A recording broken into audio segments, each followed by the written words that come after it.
Good morning guys, tingnan nyo, nakatapos na naman ako ng isa. Ayan siya. Diba ganda ng bulaklak. Ayan na. Diba tulips, ganda niya na.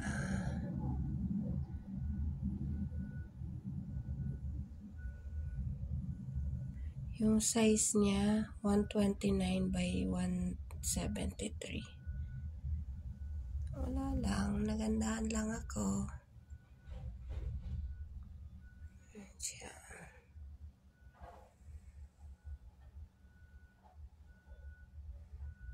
Ginamit ko dito 4 strands kasi pag 3 strands manipis yung itim, makikita yung puting puting tela.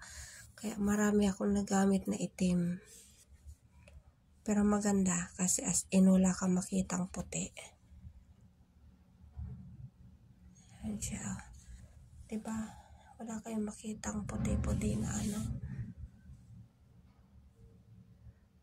4 strands ang gamit ko sa kanila. Ang ganda. Manipis na kasi ngayon ang mga ang sinulid. Alanganin yung tatlo. Yan na guys. Yay! Tapos na naman ako isa. Thank you guys.